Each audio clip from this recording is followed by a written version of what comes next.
Good morning. We are discussing Ind AS 16. Ind AS 16 discusses only, which deals with PPE, property, plant and equipment. PPEని value చేస్తున్నప్పుడు initial measurement అనేది ఎప్పుడు at cost ఉంటుంది. Subsequent మెజర్మెంట్కి two choice are they, cost model, revaluation model. So cost model అయినా follow అవ్వచ్చు, revaluation model అయినా follow అవ్వచ్చు. రివాల్యుయేషన్ మోడల్ అనేది ఫాలో అవుతున్నప్పుడు గెయిన్స్ అరైజ్ అవ్వచ్చు, లాస్ అరైజ్ అవ్వచ్చు. సో ఫస్ట్ టైం రివాల్యుయేషన్ అయితే ఎలా ట్రీట్ చేయాలి, సబ్సిక్వెంట్ రివాల్యుయేషన్స్ అయితే ఎలా ట్రీట్ చేయాలి, already we have discuss. Now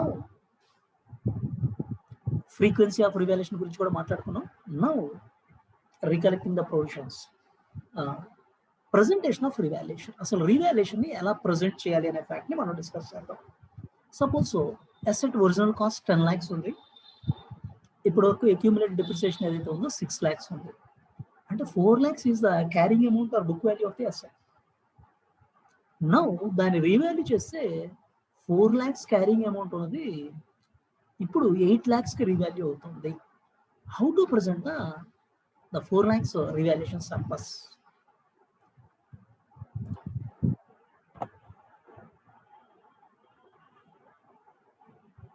Presentation of revaluation.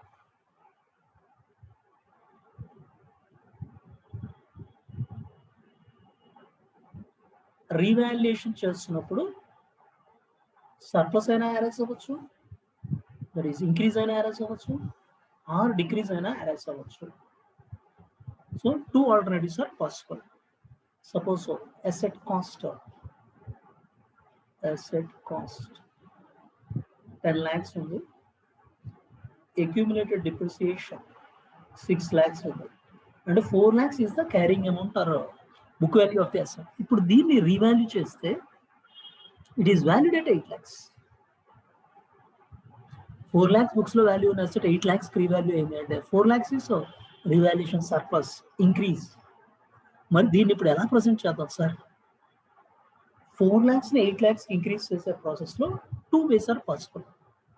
Now ఈ carrying amount or book value అనేది it is impact of 2 factors, asset cost minus accumulated depreciation. So latest carrying amount or book value double అవుతుంది.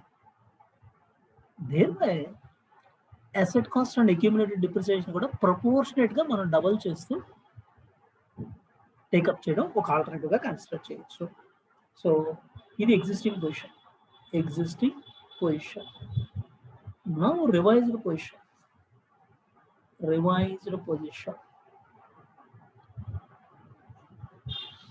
4 lakhs ఉన్నది 8 lakhs అవ్వాలి అంటే double అవ్వాలి. ఈ రెండు కూడా డబుల్ చేయండి. 10 lakhs ఉన్నది 20 lakhs చేయండి, 6 lakhs ఉన్నది 12 lakhs చేయండి, సో 8 lakhs. ఇది డబుల్ అవడం అనేది హ్యాపీ అవుతుంది. This is one way. So original cost of asset and accumulated depreciation ప్రపోర్షనేట్గా చేంజ్ చేయడం. This is alternative one.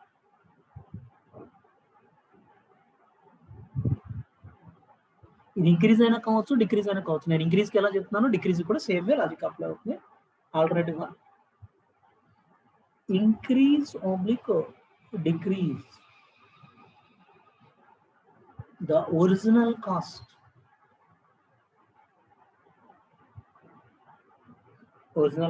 And accumulated depreciation proportionately. So ఇక్కడ 100% ఇంక్రీజ్ అయింది, డబుల్ అయింది. ఇంకోసారి 50% కావచ్చు, 20% కావచ్చు. అది చేంజ్, ఇంక్రీజ్ అయినా కావచ్చు, డిక్రీజ్ అయినా కావచ్చు.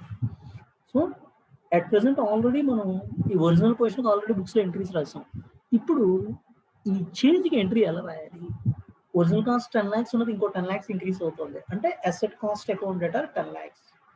అక్యూములేటెడ్ డిప్రిసియేషన్ 6 lakhs ఉన్నది ఇంకో 6 lakhs ఇంక్రీజ్ అవుతుంది to accumulated depreciation account 6 lakhs. మరి 4 lakhs ఏంటి? Revaluation surplus account. So asset cost account data 10 lakhs, 10 ఉన్నది 20 అయింది కాబట్టి డిఫరెన్షియల్ 10 lakhs.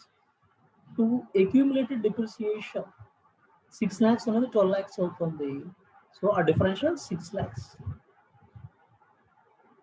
దెన్ ఈ ప్రాసెస్లో రిమైనింగ్ 4 lakhs ఏదైతే ఉందో that should be transfer to revaluation surplus. revaluation surplus account 4 lakhs. So 10 lakhs asset cost increase చేసాం, 6 lakhs accumulated depreciation increase చేసాం, and 4 lakhs transfer to revaluation surplus. Simple గా చెప్పాలి అంటే balance sheet లో ఒక side asset cost 4 lakhs increase అయింది, ఇంకో side revaluation surplus 4 lakhs increase అవుతుంది. 4 lakhs రివాల్యుయేషన్ సర్ప్లస్. ఇది సింపుల్ లాజిక్. సార్ మరి 2 ఆల్టర్నేటివ్స్ అన్నారు కదా, what is the other alternative? ఇంకొక ఆల్టర్నేటివ్ ఏంటి అంటే, ఫస్ట్ ఆల్టర్నేటివ్ లో అసెట్ కాస్ట్ ని అక్యూములేటెడ్ డిప్రిసియేషన్ ని ప్రపోర్షనేట్ గా చేంజ్ చేస్తున్నాం, ఇంక్రీజ్ కావచ్చు డిక్రీజ్ కావచ్చు what ever it is. Second alternative ఏంటి అంటే క్యాన్సిలింగ్ ద అక్యూములేటెడ్ డిప్రిసియేషన్. అసలు ఉన్న అక్యూములేటెడ్ డిప్రిసియేషన్ మొత్తాన్ని క్యాన్సిల్ చేయండి and restate the original cost of asset. అంటే అక్యూములేటెడ్ డిప్రిసియేషన్ క్యాన్సిల్ చేసాం అనుకోండి, ఏమవుతుంది? అక్యూములేటెడ్ డిప్రిసియేషన్ క్యాన్సిల్ చేసామంటే కాస్ట్ ఆఫ్ అసెట్ 10 lakhs వెళ్తుంది. ఇప్పుడు ఎంత కావాలంటే అంత రీస్టేట్ చేయండి.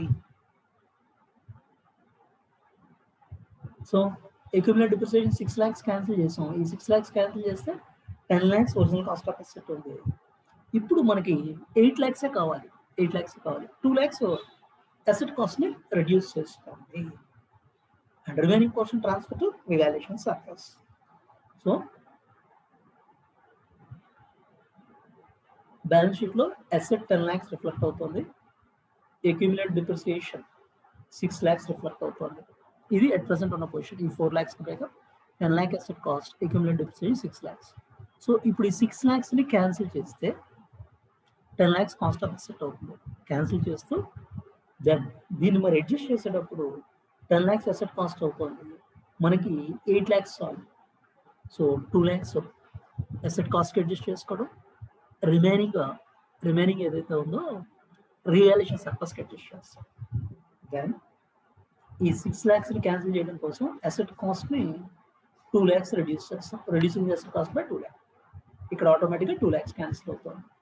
Remaining 4 lakhs accumulated depreciation cancel చేస్తూ రీవాల్యుయేషన్ సర్ప్లస్ కి ట్రాన్స్ఫర్ చేస్తున్నాం 4 lakhs. సో ఏ ఆల్టర్నేటివ్ ఫాలో అయినా net impact revaluation surplus 4 lakhs transfer అవుతుంది. Alternative 2.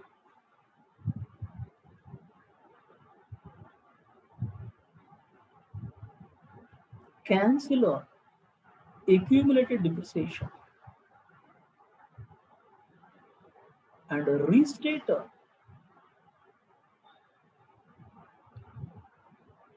the original cost of asset. Restate original cost of asset if required.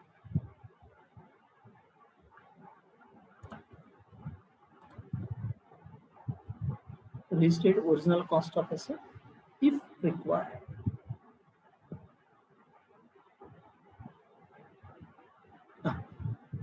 ఇప్పుడు ఇదే ఎగ్జాంపుల్లో దానికి entry ఎలా ఉంటుందో చూద్దాం.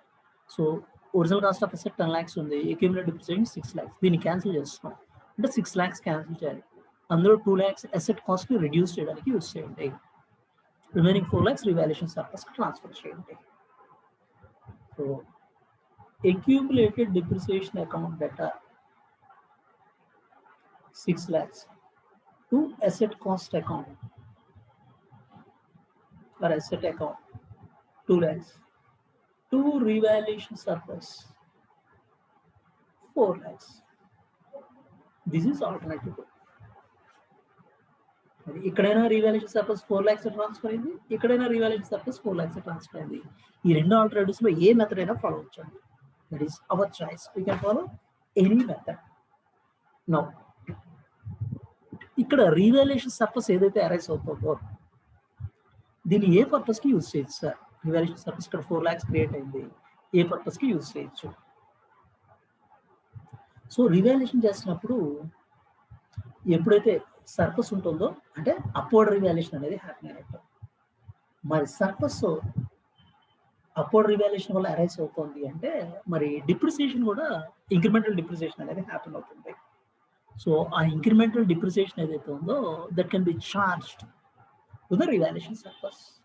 రివాల్యుయేషన్ సర్ప్లస్ కి చార్జ్ చేయొచ్చు. సో ఇక్కడ రివాల్యుయేషన్ సర్ప్లస్ అరైజ్ అవుతుంది అంటే ఇంక్రిమెంటల్ అసెట్ వాల్యూ వల్ల అరైజ్ అవుతుంది. దేర్బై దానివల్ల అరైజ్ అయ్యే ఇంక్రిమెంటల్ డిప్రిసియేషన్ డెఫినెట్గా మనం రివాల్యుయేషన్ సర్ప్లస్ చార్జ్ చేయొచ్చు. That is one way. Or other వే, ఇందులో కూడా 2 ఆల్టర్నేటివ్స్ పాసిబిలిటీ ఉన్నాయండి. అదర్ వే ఏంటి అంటే రివాల్యుయేషన్ సర్ప్లస్ని మనం టచ్ చేయకుండా అలా కంటిన్యూ చేస్తాం till the end of the asset. Asset end అయ్యేంత వరకు, అసెట్ని డీరికగ్నైజ్ చేసేంత వరకు కంటిన్యూ చేస్తాం. దెన్ అల్టిమేట్గా సర్ప్లస్ అనేది బిలాంగ్స్ టు షేర్ హోల్డర్స్దే అవుతుంది. సో రిటైన్డ్ ఎర్నింగ్స్కి ట్రాన్స్ఫర్ చేయడం అనేది హ్యాపీ అవుతుంది. సో మనం ఇంక్రిమెంటల్ డిప్రిసియేషన్ ఛార్జ్ చేసిన స్టెప్ బై స్టెప్ రిటైన్డ్ ఎర్నింగ్స్కి ట్రాన్స్ఫర్ చేయడం అవుతుంది. వేరే సో అసెట్ని డీరికగ్నైజ్ చేసే వరకు హోల్డ్ చేసి చివరికి ఒకసారి ట్రాన్స్ఫర్ చేసినా అది రిటైన్డ్ ఎర్నింగ్స్ ఒకేసారి ట్రాన్స్ఫర్ అవడం అనేది హ్యాపీ అవుతుంది.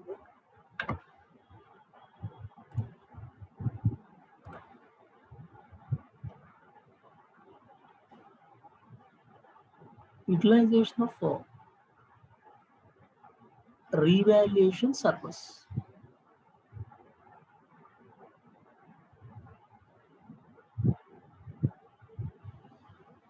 Utilization of revaluation surplus. Alternative 1, alternative 2.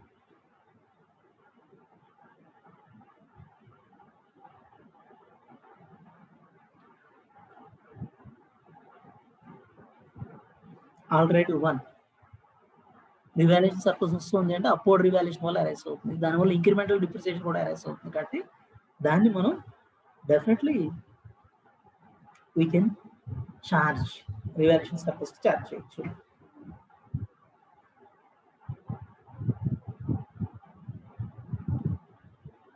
When there is a upward revaluation,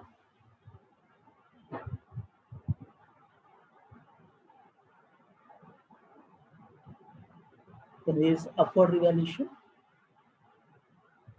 incremental depreciation will arise.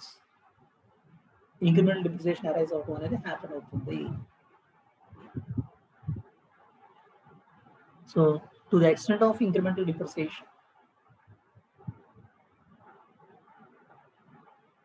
transfer from revaluation surplus to revaluation reserve or surplus to retained earnings account. Retained earnings account అంటే ఇక్కడ balance షీట్లో revaluation surplus ఏదైతే ఉందో ఒక 4 lakhs ఉంది. ఈ revaluation surplus నుంచి incremental depreciation ఎంతైతే పోర్షన్ ఉంటుందో ఆ పర్టికులర్ పోర్షన్ని we can transfer to the retained earnings. Retained ఎర్నింగ్స్కి సపోజ్ 1 lakh అనుకోండి, ఇక్కడ నుంచి ఇక్కడికి 1 lakh ట్రాన్స్ఫర్ చేయడం అనేది హ్యాపన్ అవుతుంది.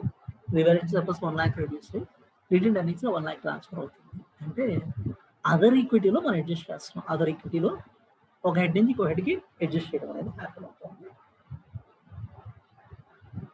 సో దానికి ఎట్టి రాసేట్లయితే revaluation reserve account data to retained earnings account.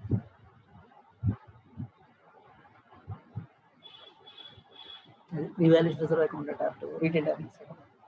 So other ఈక్విటీలో adjustment అనేది హ్యాపన్ అయింది. ఇదే అదర్వైజ్ ఇంకొక ఛాన్స్ ఏంటంటే అసలు రివాల్యుయేషన్ సర్ప్లస్ మనం టచ్ చేయకుండా అలాగే రిటైన్ చేస్తాం. Alternative revaluation surplus will be maintained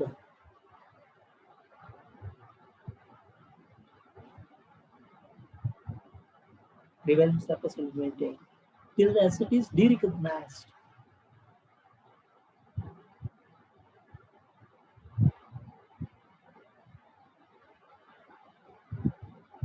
Till the asset is derecognized. Asset derecognize చేస్తున్నామంటే ఇంకా రివాల్యుయేషన్ సర్ప్లస్ నెసెసిటీ ఉండదు కదండి.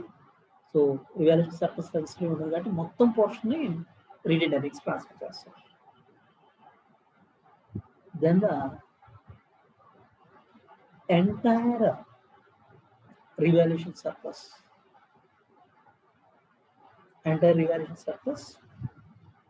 can be transferred to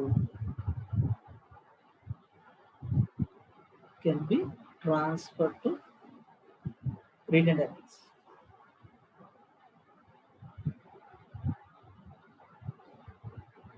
అంటే ఏంటి రీవాల్యుయేషన్ రిజర్వ్ అకౌంట్ అంటారు retained earnings. So step by step transfer చేస్తాం, ఒక స్టెప్లో ట్రాన్స్ఫర్ చేస్తాం అనేది దిస్ ఇస్ అవర్ చాయిస్. మనం కావాల్సిన ఆల్టర్నేటివ్ మనం ఫాలో అవ్వచ్చు.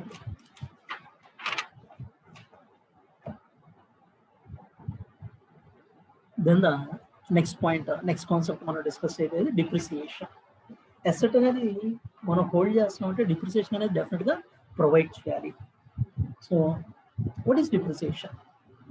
డిప్రిసియేషన్ అసెట్ యూజ్ చేసినందుకు మనం ఛార్జ్ చేస్తున్న ఛార్జ్గా కన్సిడర్ చేయొచ్చు.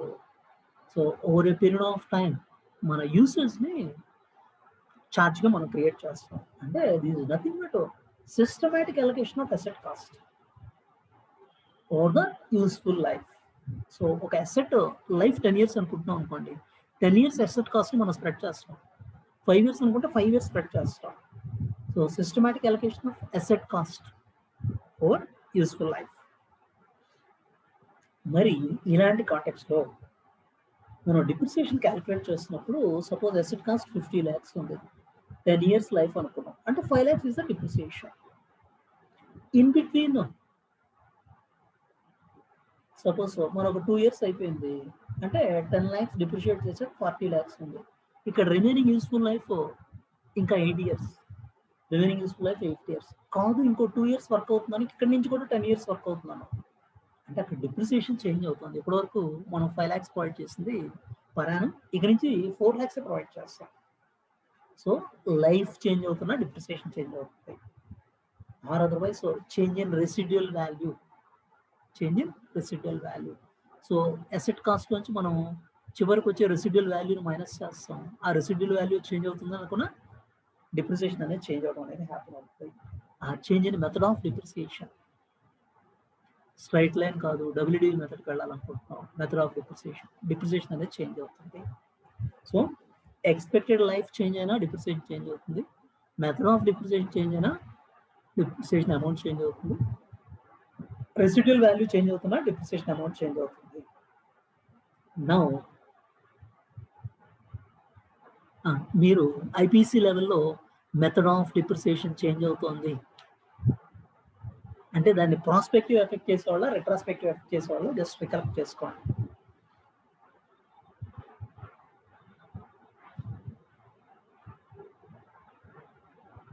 దాన్ని మీరు రెట్రాస్పెక్టివ్ ఎఫెక్ట్ చేసేవాళ్ళు అండి ఐపీసీ లెవెల్లో మీరు నేర్చుకున్నప్పుడు. ఇప్పుడు ఆ ప్రొవిజన్స్ ఏమీ అప్లై అవ్వండి.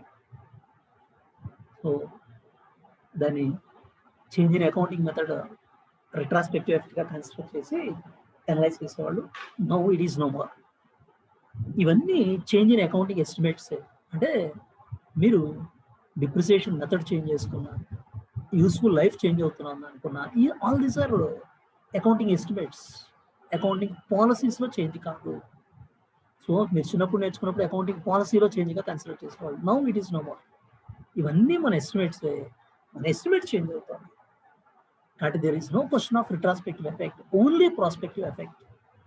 అది వీటిలో ఏ చేంజ్ వచ్చినా ఇప్పుడు ఇండియన్ అకౌంటింగ్ స్టాండర్డ్లో చేంజ్ ఇన్ అకౌంటింగ్ ఎస్టిమేట్ గానే కన్సిడర్ చేస్తారు.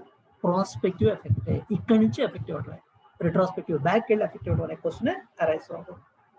అలాగే మరి డిప్రిసియేషన్ ఏ మెథడ్ ఫాలో అవ్వాలి సార్? స్ట్రైట్ లైనా డబ్ల్యూడివినా? ఇండియన్ అకౌంటింగ్ స్టాండర్డ్లో ఏ స్పెసిఫిక్ మెథడ్ని సజెస్ట్ చేయలేదండి. డిప్రిసియేషన్ ప్రొవైడ్ చేయడం వరకే సజెస్ట్ చేశారు కానీ ఏ మెథడ్ని ఫాలో అవుతూ మనం ప్రొవైడ్ చేయాలి, నో నాట్ సజెస్టెడ్. సో ఏ మెథడ్ని స్పెసిఫై చేయలేదు. సో మనం కన్సిస్టెంట్గా ఏ మెథడ్ అయినా మనం ఫాలో అవ్వచ్చు.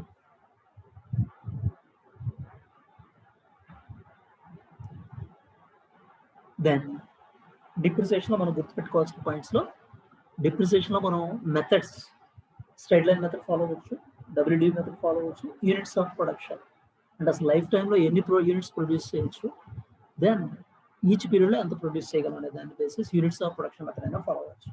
మరి డిప్రిసియేషన్ ఎప్పటి నుంచి స్టార్ట్ అవుతుంది sir? When it commences and the asset is ready for use. Asset ready for use స్టేజ్లో ఉన్నప్పటి నుంచి డిప్రిసియేషన్ చార్జ్ చేయడం అనేది స్టార్ట్ అవుతుంది. మరి ఎప్పుడు స్టాప్ అవుతుంది సార్? డిప్రిసియేషన్ ఎప్పుడు స్టాప్ చేయాలి? When the asset is derecognised, అసెట్ని డీరికగ్నైజ్ చేసినప్పుడు. ఆర్ అదర్వైజ్ కొన్నిసార్లు ఇంకా దీన్ని we want to sell, held for sale, derecognise చేయడం కానీ హెల్డ్ ఫర్ సేల్ కానీ విచ్ ఎవర్ ఈస్ సేల్ అక్కడ నుంచి మనం స్టాప్ చేయడం అనేది హ్యాపన్ అవుతుంది. డిప్రిసియేషన్ అనేది కాస్ట్ ఏదైతే ఇన్వాల్వ్ అవుతుందో దీన్ని క్యాపిటలైజ్ చేయడం అనేది ఎప్పుడైనా హ్యాపన్ అవ్వచ్చు. Generally there is no question of capitalising depreciation P&L కి ఎక్స్పెన్స్ గా చార్జ్ చేస్తాం. క్యాపిటలైజ్ చేయడం అనేది ఎప్పుడైనా ఇన్వాల్వ్ అవుతుందా? జనరలీ నో, ఎక్సెప్ట్ ఒక్క సిచ్యుయేషన్ తప్ప క్యాపిటలైజేషన్ అనేది ఉండదు. సో ఏ కాంటెక్స్ట్ లో క్యాపిటలైజ్ చేయడం అనేది హ్యాపన్ అవుతుంది. సో ఇప్పుడు ఒక అసెట్ ని కన్స్ట్రక్షన్ ఆఫ్ అదర్ అసెట్ లో మనం యూజ్ చేసాం అనుకోండి, ఆ కాంటెక్స్ట్ లో డిప్రిసియేషన్. ఒక మెషిన్ ని బిల్డింగ్ కన్స్ట్రక్షన్ లో యూజ్ చేసాం, ఆ పర్టికులర్ మెషిన్ డిప్రిసియేషన్ ని వీ కెన్ క్యాపిటలైజ్.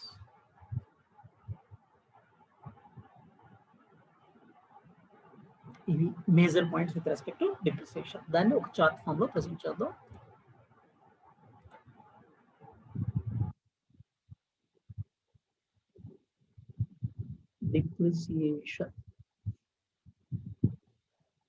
డిప్రిసియేషన్ అంటే systematic allocation of asset cost or useful life. Methods.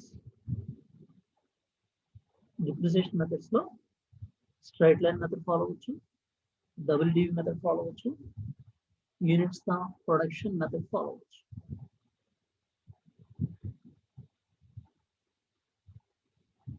Commencement ఎప్పుడు కమెన్స్ అవుతుంది? The necessities of ready to use condition లో ఉన్నప్పుడు డిప్రిసియేషన్ అనేది స్టార్ట్ అవుతుంది. సెసేషన్ డిప్రిసియేషన్ ఎప్పుడు స్టార్ట్ అవుతుంది? The necessities of derecognized or held for sale, whichever is earlier.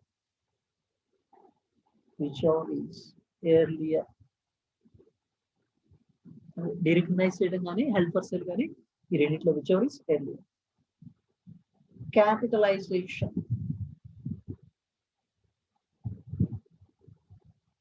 So depreciation capitalise చేయడం అనేది ఏ కాంటెక్స్ట్ లో హ్యాపన్ అవ్వచ్చు? If PPE is used in construction of PPE used in construction of another PPE, ఇంకో PPE construction లో మనం use చేసాం అనుకోండి, అక్కడ క్యాపిటలైజ్ చేయడం అనేది హ్యాపన్ అవుతుంది. డిప్రిసియేషన్ మనం ప్రొవైడ్ చేయని కాంటెక్స్ట్ ఏమన్నా ఉంటుందా? జనరల్ గా డిప్రిసియేషన్ ప్రొవైడ్ చేయని కాంటెక్స్ట్ అనేది ఏమీ ఉండదు. బట్ 2 circumstances లో డిప్రిసియేషన్ అనేది ప్రొవైడ్ చేయకూడదు అనేది హ్యాపన్ అవ్వచ్చు. అంటే నెంబర్ ఆఫ్ యూనిట్స్ ని బేస్ చేసి మనం ప్రొవైడ్ చేస్తాం. Units of production method select చేస్తాం. సో 10 lakh యూనిట్స్ ఎస్టిమేట్ చేసుకున్నాం. 10 lakh యూనిట్స్ కి డిస్ట్రిబ్యూట్ చేసినప్పుడు ఏదైనా ఒక పీరియడ్ లో అసలు ప్రొడక్షన్ లేదనుకోండి, there is no production for the period, no depreciation. Units of production method లో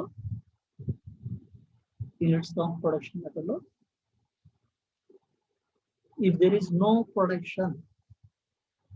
ప్రొడక్షన్ కాంటెక్స్ట్ అయితే no depreciation.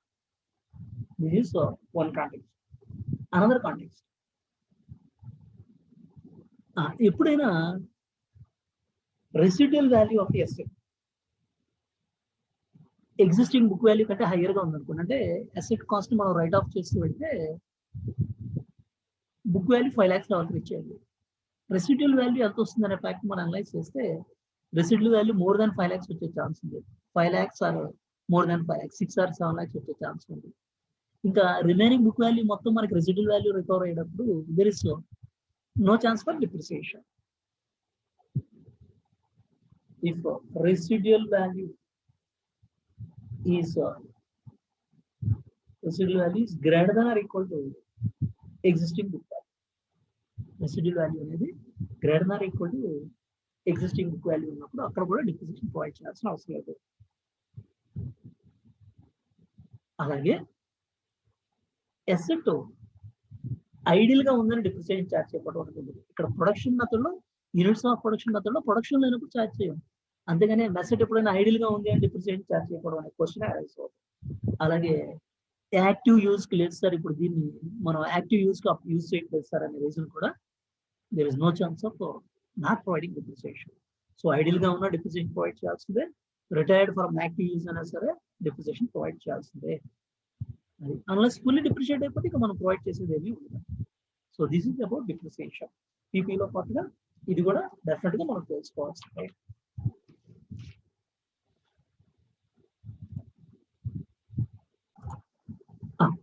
Cost of asset అంటున్నాం అంటే will move on to the next concept, అది డిస్మాంట్లింగ్ కాస్ట్ గురించి మాట్లాడుతున్నాం.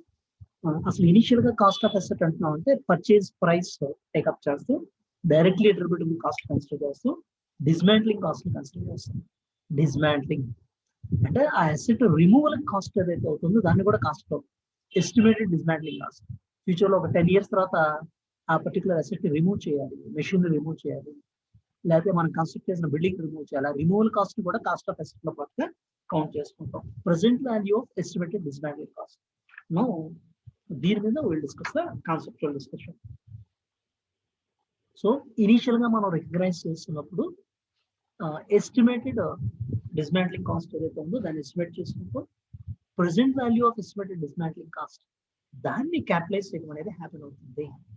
సో దాన్ని capitalise చేయడం, దానికి ఈక్వల్ లయబిలిటీ క్రియేట్ చేయడం అనేది హ్యాపెన్ అవుతుంది. సో సపోజ్ ఒక 10 years తర్వాత మనకి 20 lakhs రిమూవల్ కాస్ట్ అవుతుంది, దాని time value of money incorporate చేసి ప్రెసెంట్ వాల్యూ టర్మ్స్ 5 lakhs అవుతుంది అనుకోండి. అసెట్ కాస్ట్ 5 lakhs ఇంక్రీజ్ చేస్తాం. ఫ్యూచర్ లో మనం ఆ 5 lakhs లయబిలిటీ మీట్ అవ్వాలంటే ఆ 5 lakhs డెఫినెట్ గా మనం ప్రొవిజనల్ లయబిలిటీ అనేది క్రియేట్ చేస్తాం.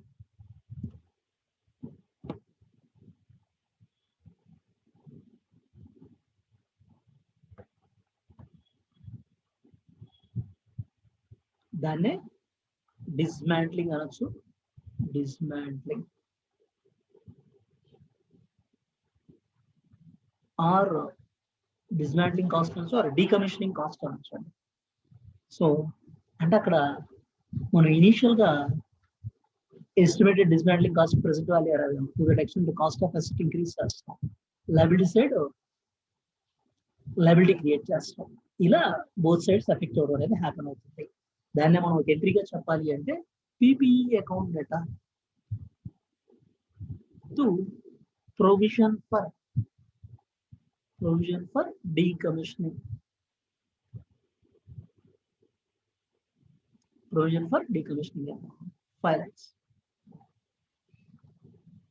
PP account data provision for decommissioning account 5 lakhs.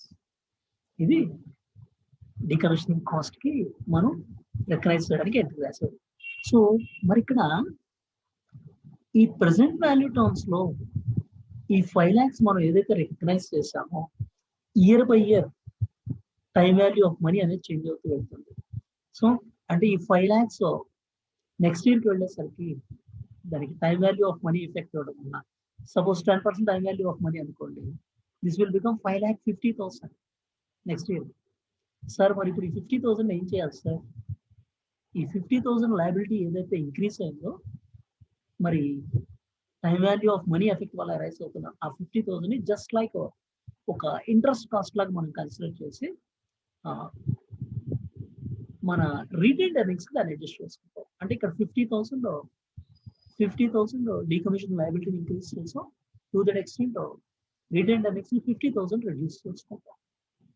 So మనకి ఏదైనా ఒక ఎక్స్పెన్స్ ని మనం పిఎండ్లో చార్జ్ చేసినప్పుడు మన ప్రాఫిట్ రిడ్యూస్ అవుతుంది, అల్టిమేట్ గా రిటైన్ ఎర్నింగ్స్ కాకపోతే. అలాగే ఇక్కడ ఈ టైం వాల్యూ ఆఫ్ మనీ వల్ల నెక్స్ట్ ఇయర్ 5,50,000 అయింది, 50,000 ప్రొవిజన్ ఇంక్రీజ్ చేస్తాం, దాన్ని రిటైన్ ఎర్నింగ్స్ చార్జ్ చేయడం అనేది హ్యాపీ అవుతుంది. దీనే టెక్నికల్ గా అన్వైండింగ్ ఆఫ్ డిస్కౌంటింగ్ అంటారు. Unwinding of discounting technical unwinding of discounting.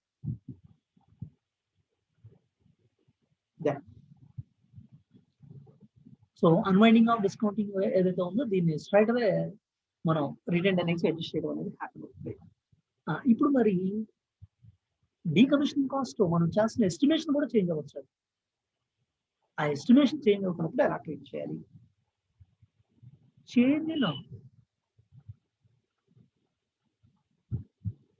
Change in estimate for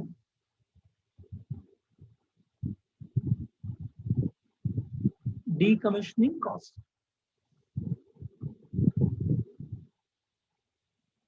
Estimate for decommissioning cost.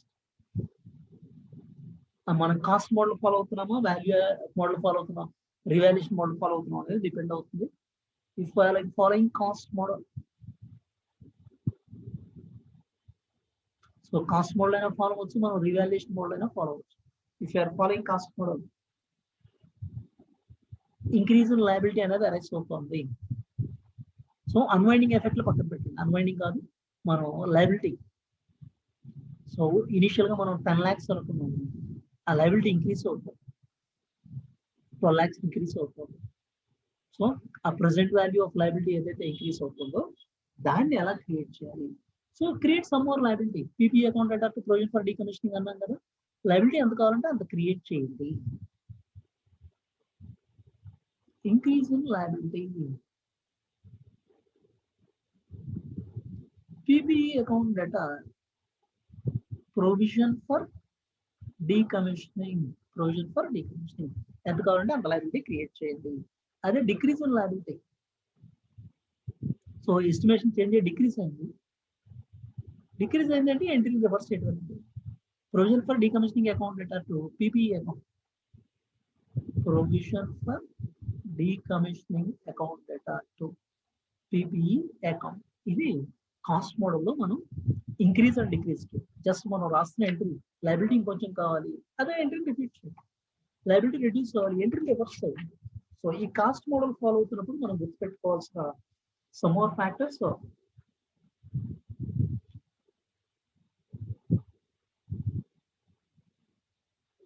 Carrying amount ఏదైతే ఉందో అది రికవరబుల్ అమౌంట్ ఎక్సీడ్ అవ్వకూడదు, అంటే ఫెయిర్ వాల్యూని ఎక్సీడ్ అవ్వకూడదు. సో ఇది నార్మల్ గా మనకి తెలిసిన context. Carrying amount of the asset should not exceed the recoverable. అలాగే ఎప్పుడైనా ఈ డిక్రీజ్ ఇన్ లయబిలిటీ అనేది more than book value arise అయితే ఏం చేయాలి? సపోజ్ బుక్ వాల్యూ 5 lakhs ఉందండి, 5 lakhs డిక్రీజ్ వరకు మనం ప్రొవిజన్ ఫర్ డీకమిషనింగ్ అకౌంట్ ఉన్నప్పుడు పీపీ అకౌంట్ ఉంటాం. ఇప్పుడు మరి డిక్రీజ్ ఇన్ లయబిలిటీ 7 lakhs వచ్చింది సార్, ఇక్కడ క్యారీ అమౌంట్ 5 lakhs ఉంది, ఇంకో 2 lakhs ఏం చేద్దాం సార్? సో ఆ అడిషనల్ డిక్రీజ్ ఇన్ లయబిలిటీని పిఎన్ఎల్ కి ట్రాన్స్ఫర్ చేయండి, పిఎన్ఎల్ కి ట్రాన్స్ఫర్ చేయండి. So decrease in liability more than book value ఉంటే అడిషనల్ డిక్రీజ్ ఇన్ లయబిలిటీని పిఎన్ఎల్ కి ట్రాన్స్ఫర్ చేయండి. ఇదే మరి మనం రివాల్యుయేషన్ మోడల్ ఫాలో అయ్యేటప్పుడు అలాగా, రివాల్యుయేషన్ మోడల్ ఫాలో అవుతున్నప్పుడు మనం ఎప్పుడు మనం రివాల్యుయేషన్ చేసినా రివాల్యుయేషన్ మోడల్లో మనం remaining adjustment, revaluation surplus shortage ఎలా అడ్జస్ట్ చేస్తాం, ఇది కూడా ఇంకా అందులో పార్ట్ గా అడ్జస్ట్ చేయడం. So as part of just revaluation, so will be adjusting. Now ఈ కాన్సెప్ట్ కన్సిడర్ చేస్తూ will go for one problem.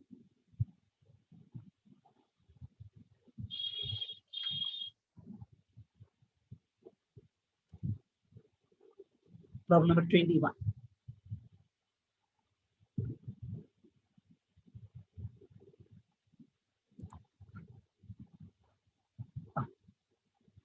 ఈ కాన్సెప్ట్ కన్సిడర్ చేస్తూ we'll solve one problem. Problem number 21. An entity has a nuclear power plant and a related decommissioning liability. Nuclear power plant ఉంది, related decommissioning liability ఉంది. Nuclear power plant started operating on 1st April 2011. The plant has a useful life of 40 years. Plant useful life 40 years ago. Its initial cost was 1,20,000. Initial cost 1,20,000. This included an amount for decommissioning cost of 10,000. Initial cost 1,20,000 low. Decommissioning cost 10,000 included the under, which represents 70,400 in estimated cash flows payable in 40 years, discounted at a risk adjusted rate of 5%.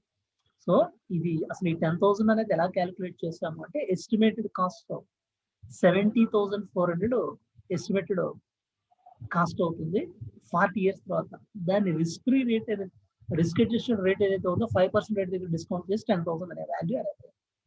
So present value of estimated dismantling cost. The entity's financial year ends on March 31st. March 31st కి year end అవుతుంది. Assume that a market-based discount cash flow valuation of 1,15,000 is obtained at March 31st, 2014. So market-based discounted cash flows valuation 1,15,000. It includes an allowance of 11,600 for decommissioning cost, which represents no change in the original estimate after the unwinding of 3 years discount. So ఇందులో 11,600 allowance include అయింది. Sir original గా మనం 10,000 count చేశాం కదా sir, 11,600 అంటే 1,600 extra liability. No, that is unwinding of discount. So time value of money effect వల్ల అది ఆ 3 years పీరియడ్ లో 1,600 ఇంక్రీజ్ అయింది. This is not change in liability, which represents no change in original estimate after the unwinding of 3 years discount. On March 31st, 2015, the entity estimates that as a result of technological advances, the present value of the decommissioning liability has decreased by 5,000. Technological changes వల్ల decommissioning liability ఏదైతే ఉందో అది 5,000 decrease అవుతుంది అని చెప్తారు. This is decrease in liability. So అక్కడ 1,600 increase in liability కాదు, decommission అక్కడ డిస్కౌంటింగ్ లో అన్వైండింగ్ ఆఫ్ డిస్కౌంటింగ్ వల్ల అరైజ్ అవుతుంది. ఇక్కడ డిక్రీజ్ ఇన్ లయబిలిటీ అనేది హ్యాపన్ అయింది.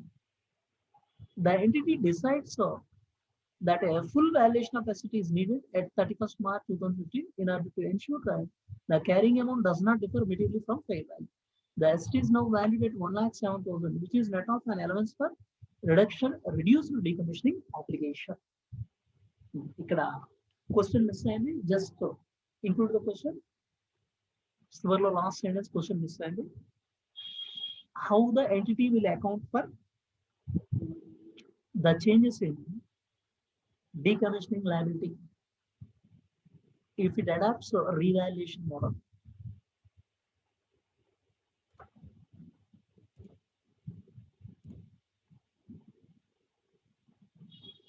Last sentence include చేసుకోండి. How the entity will account for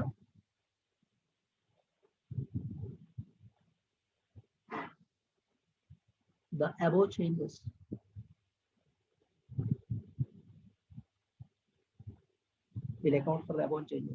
in decommissioning liability.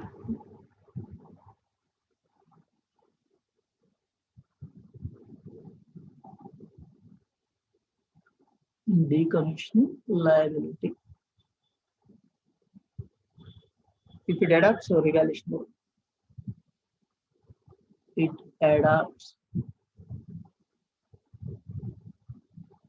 revaluation model.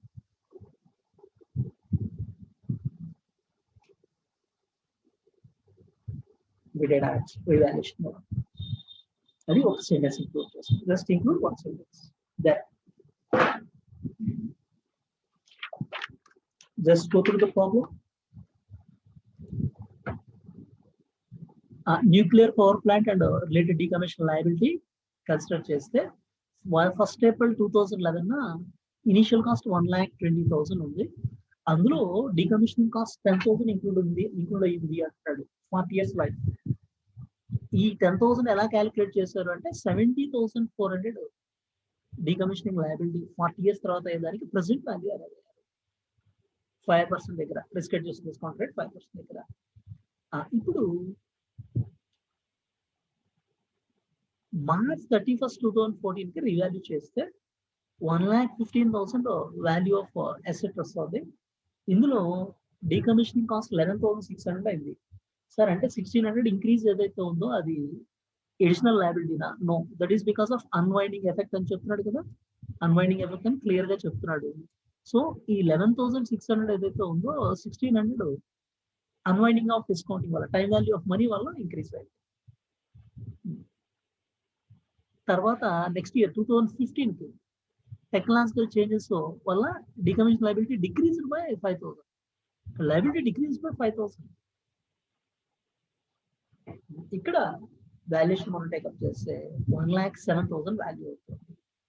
So ఇప్పుడు అసలు వీటిని ఎలా అకౌంట్ ఫర్ చేస్తారు అని క్వశ్చన్ వేస్తారు. How to account for? First అసలు డీకమిషనింగ్ లయబిలిటీ అనే ఫ్యాక్ట్ మనం అనలైజ్ చేస్తే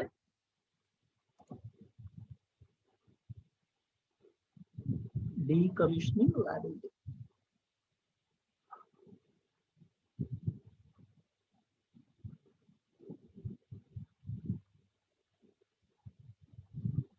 ఈ డీకమిషనింగ్ లయబిలిటీ మనం 40 years తర్వాత 70,400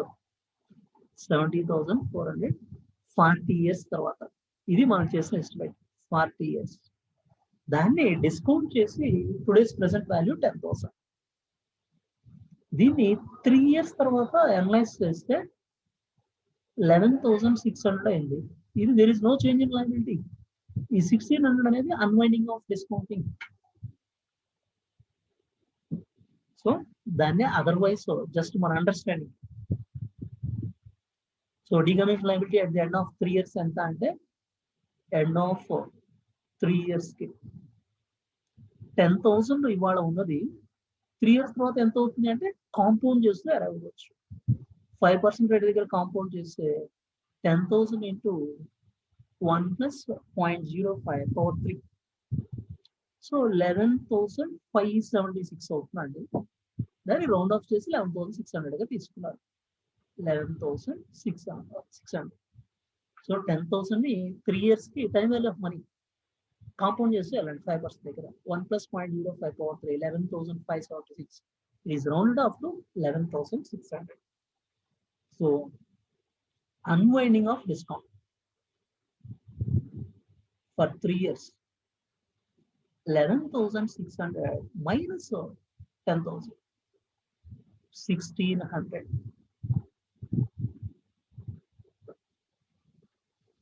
That ఇది డీకమిషనింగ్ లయబిలిటీలో మనం అట్లీస్ట్ అండర్స్టాండ్ చేసుకోవాల్సింది.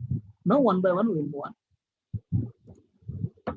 ఒరిజినల్ కాస్ట్ ఆఫ్ అసెట్ చూడండి 1,20,000 ఉంది, including decommissioning cost. Life 40 years చెప్పాడు. సో డిప్రిసియేషన్ పర్ యానం 3,000 అవుతుంది.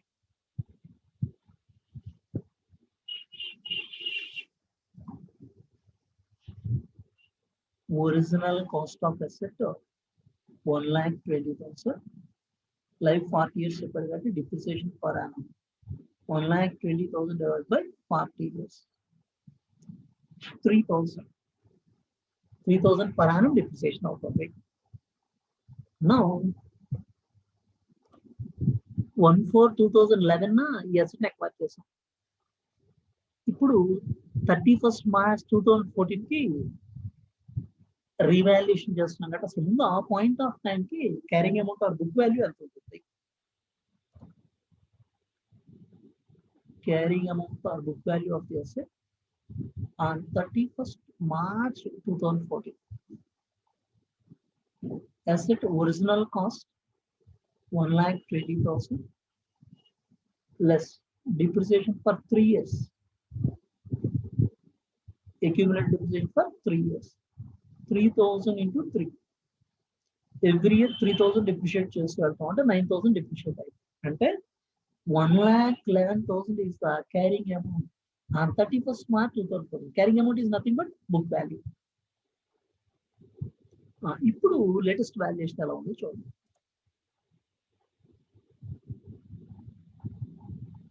1,15,000 market based discount cash flow valuation 1,15,000 ఉంది అంటున్నాడు. మరి ఫ్యూచర్ క్యాష్ ఫ్లోస్ ని డిస్కౌంట్ చేస్తే వచ్చిన వాల్యూ 1,15,000. మరి ఆ పాయింట్ ఆఫ్ టైం కి డీకమిషనింగ్ లయబిలిటీ 11,600 ఉంది. దీన్ని మనం అనాలిసిస్ చేస్తే రీవాల్యుయేషన్ లో సర్ప్లస్ వస్తుందా లేదా అనే ఫ్యాక్ట్ మనం ఫైండ్ అవుట్ చేయొచ్చు.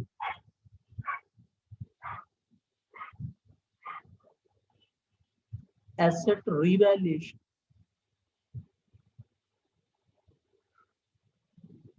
that is on 31st March 2014.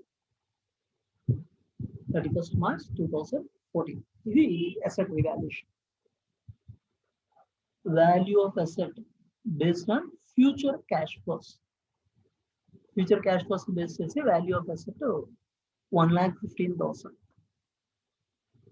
1,15,000. Then decommissioning liability.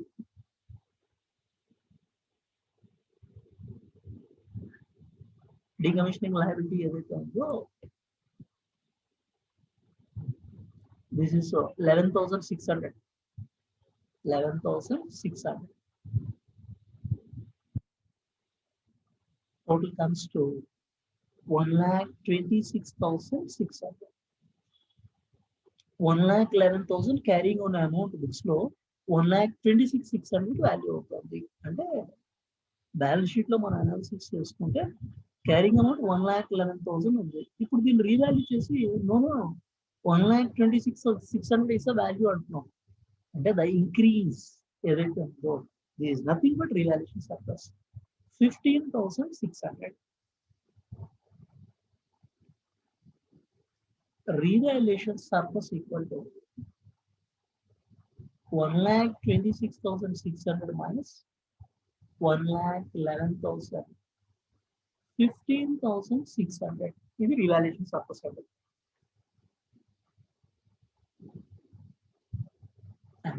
So 31st March 2014 revalue చేయడం వల్ల మనకి value based on future cash flows 1,15,000, decommissioning liability 11,600, 1,26,600 వాల్యూగా రికగ్నైజ్ చేస్తాం. మరి బుక్స్ లో వాల్యూ 1,11,000 ఉంది. అంటే 15,600 ఇంక్రీజ్ ఇన్ వాల్యూ, అది రీవాల్యుయేషన్ సర్ప్లస్ ఉంటుంది. దెన్ అలాగే మరి ఈ 3 years లో రీటైన్డ్ ఎర్నింగ్స్ కి ఎఫెక్ట్ ఎంత ఉంటుంది అనే ఫ్యాక్ట్ అనలైజ్ చేస్తే డిప్రిసియేషన్ ఎవ్రీ ఇయర్ ప్రొవైడ్ చేస్తున్నాం 3,000 చొప్పున 9,000. మరి రీటైన్డ్ ఎర్నింగ్స్ కి డిక్రీజ్ అనేది హ్యాపీ అవుతుంది కదా. So change in retained earnings లో 9,000 ఇంపాక్ట్ ఉంటుంది. మరి డీకమిషనింగ్ లయబిలిటీ ఈ 1,600 10,000 నుంచి 11,600 అవుతుంది. అంటే ఆ డీకమిషనింగ్ లయబిలిటీ ఏదైతే ఉందో unwinding effect is unwinding of discount effect అండి 1,600. ఆ రెండింటిని మనం కన్సిడర్ చేయాల్సి ఉంటుంది. Retained earnings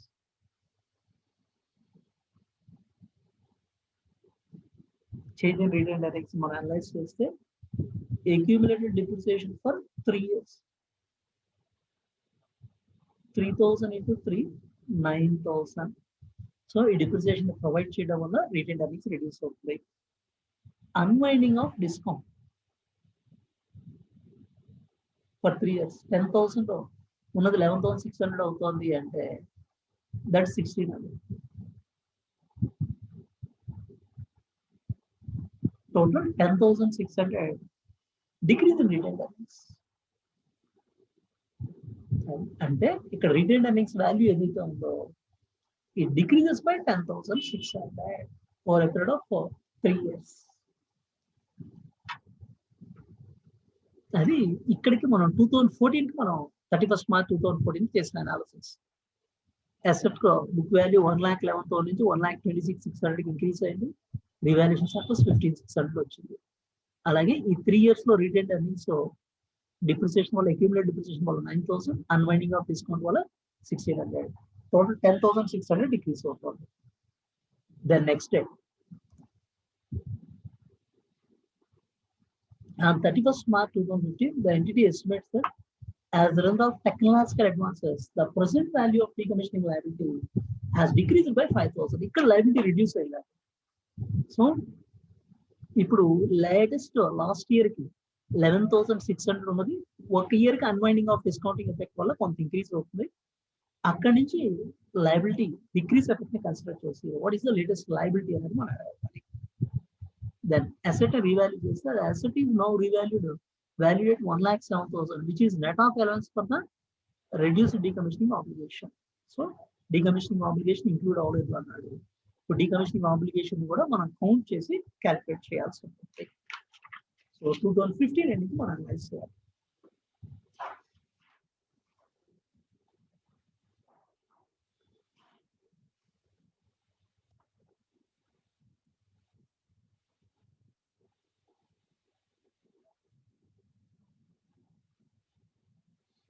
Unwinding of discount for 1 year.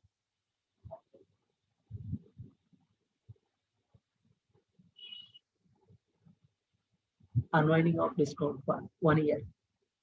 11,600 ఏదైతే ఉందో ఒక ఇయర్ కి అన్వైండింగ్ చేస్తే ఇందులో 5%.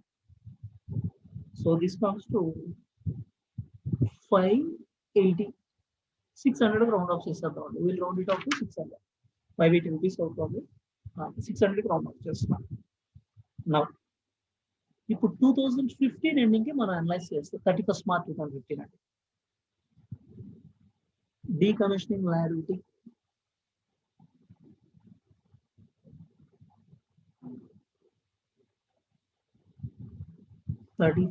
March 2015 అనలైజ్ చేస్తే మనం 31 March 2014 ఆల్రెడీ అనాలిసిస్ చేసాం. This comes to 11,600. Unwinding of discount 600. Total comes to 11,200. 11,200 అవుతుంది. మరి ఇక్కడి నుంచి చేంజ్ ఇన్ లయబిలిటీ చెప్పారు చూడండి. Decommissioning liability has decreased by 5,000. Decrease in liability.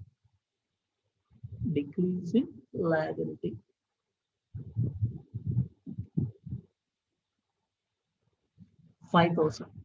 అంటే 7,200 is the liability as on this particular date, 31st March 2015 కి decommissioning liability 7,200 అని చెప్పచ్చు. మరి ఇక్కడ అసెట్ మనం రీవాల్యూ చేయడం వల్ల సర్ప్లస్ వస్తుందా లాస్ వస్తుందా అనే ఫ్యాక్ట్ అనలైజ్ చేస్తే అసెట్ రీవాల్యుయేషన్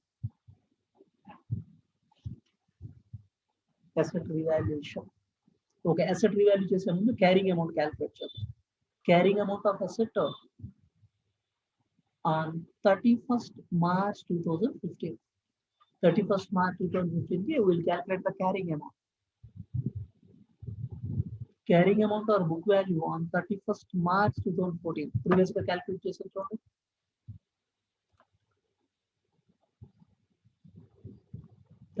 March 2015 కి 2014 కి 1,26,600.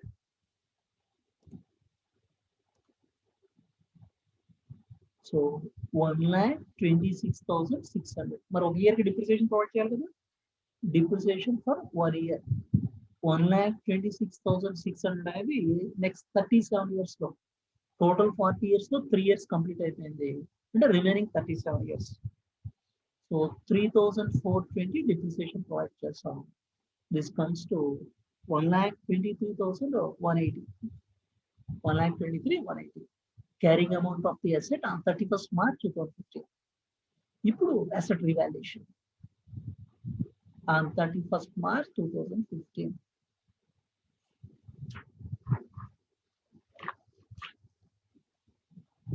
Asset revaluation మనం అనలైజ్ చేస్తే value of asset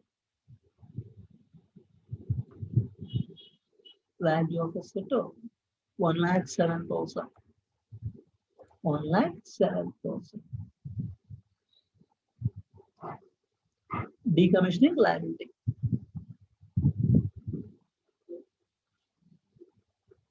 Decommissioning liability 7,200. ఇప్పుడు లేటెస్ట్ మనం క్యాలిక్యులేట్ చేసి 7,200.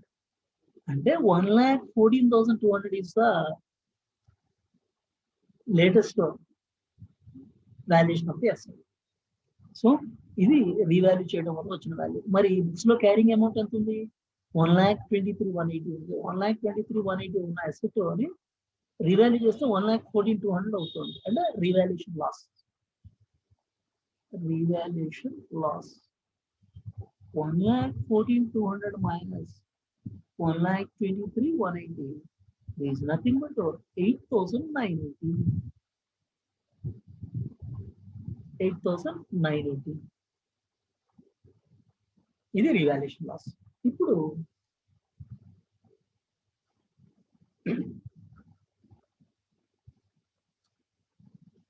అసలు రీవాల్యుయేషన్ సర్ప్లస్ రీవాల్యుయేషన్ రిజల్ట్ ముందు బ్యాలెన్స్ ఎంత ఉంది, ఇందులో ఎంత డిక్రీస్ అవుతుంది. సో ఫస్ట్ రీవాల్యుయేషన్ సర్ప్లస్ అనేది, ఇప్పుడు రీవాల్యుయేషన్ లాస్ అరైజ్ అవుతుంది. వీటిని మనం అడ్జస్ట్ చేయాల్సి ఉంటుంది. అలాగే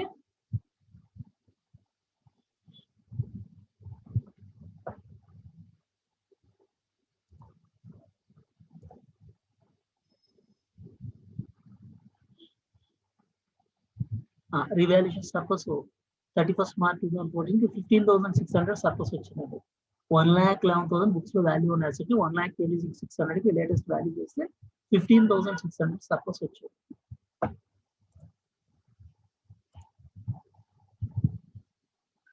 సో రీవాల్యుయేషన్ సర్ప్లస్ మనం అనలైజ్ చేస్తే 15,600 రీవాల్యుయేషన్ సర్ప్లస్ ఉన్నది.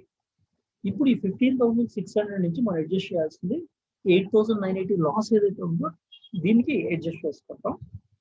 అలాగే మరి ఇక్కడ డిక్రీజ్ ఇన్ లయబిలిటీ ఉంది. Decrease in liability, decommissioning liability decrease అవుతుంది అంటే టు దట్ ఎక్స్టెంట్ మనకి బెనిఫిట్ అరైజ్ అవుతున్నట్టే. So revaluation surplus increases by 5,000, surplus 5,000 increase అవుతుంది. Revaluation loss 8,980 to that extent surplus reduce అవుతుంది. So net balance in revaluation surplus, net balance and revaluation surplus. Revaluation surplus on 31st March 2014, 15,600. 15,600. Then decrease in decommissioning liability. Decrease in decommissioning liability 5,000. To that extent liability reduce అవుతుందంటే మనకి benefit generate అయితే కదా, add 20,600 less revaluation loss. Revaluation loss 8,980 minus చేస్తే 11,620. 11,620 ఇది net balance revaluation surplus. 15,600 last year generate అయిన surplus కి year liability reduce అవడం వల్ల 5,000 సర్ప్లస్ ఇంక్రీజ్ అవుతుంది. 20,600 రివాల్యుయేషన్ లాస్ 8,980 మైనస్ చేస్తే 11,620. దెన్ నెక్స్ట్ రిటైన్డ్ ఎర్నింగ్స్ లో చేంజెస్ ఎలా ఉంటాయి ఫ్యాక్ట్ మనం అనలైజ్ చేస్తే, ఇంతకు ముందు రిటైన్డ్ ఎర్నింగ్స్ లాస్ట్ ఇయర్ కి చేంజ్ ఎంత అనే ఫ్యాక్ట్ మనం అనలైజ్ చేస్తే ఇక్కడికి 10,600 డిక్రీజ్ అయిందండి 31st March 2014 పాయింట్. ఇప్పుడు ఈ ఇయర్ లో మనం డిప్రిసియేషన్ ప్రొవైడ్ చేస్తుంది ఏదైతే ఉందో to that extent retained earnings reduce అవుతుంది. మరి అన్వైండింగ్ ఆఫ్ డిస్కౌంట్ వల్ల ఒక 600 ఇవి కూడా చేంజెస్ అనేవి హ్యాపన్ అవుతాయి.